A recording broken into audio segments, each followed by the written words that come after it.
Okay, I just finished up the framework on my Glock 32, and I'll just go over a few things that I did to it. First of all, removed all the old grip texture that was on there before, and then what I did is I outlined kind of a faint line that was already there that I saw for where a grip pattern would go, and just used that. I wanted to have kind of a stock look to it, but at the same time very custom. I followed that line around to the back strap, and then I decided that I would preserve a Glock emblem that was hiding back there. You can see that nice little Glock emblem. And just followed that all the way around, as you can see. And use a really fine stipple. Feels really good in the hand. And it's aggressive, but not so aggressive that it's uncomfortable to conceal carry or anything like that. It took a lot of time to do it because, I mean, every little tiny dot you see there is done by hand, so that took me a long time.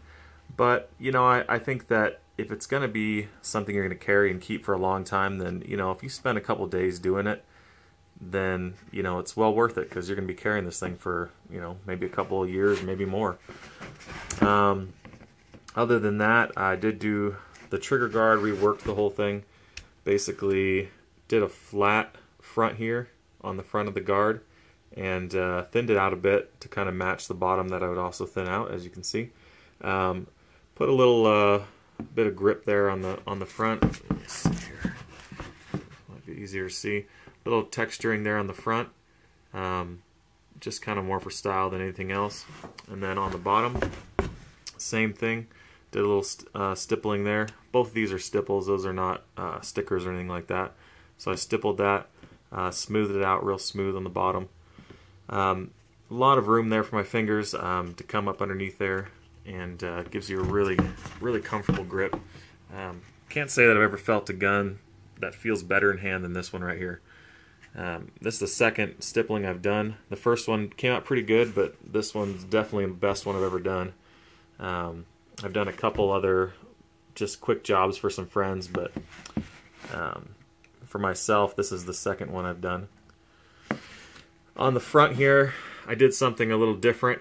Not sure how well you can see it in the video, but the actual thumb indexing point is sloped. So I carved away material on the top and sloped it down.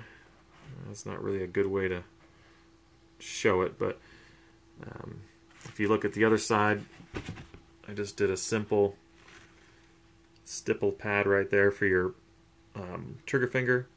And if you can see just the material there the way it is, it's just regular. There's no slope to it. And then you go around to the other side and you can see there's a slope there, or place for your thumb to rest and help control recoil, basically.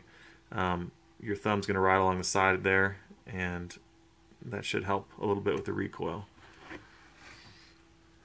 Let's see.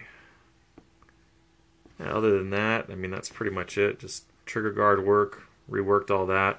I'll probably end up putting a salient style trigger in here, a flat face trigger, and that's why I kind of went with this flat trigger guard here on the front. I think that would go really well with a salient style flat face trigger in there. So yeah, that's all I've got done for now. I'll probably do some slide work or something later on and just really fine tune this gun the way I want it.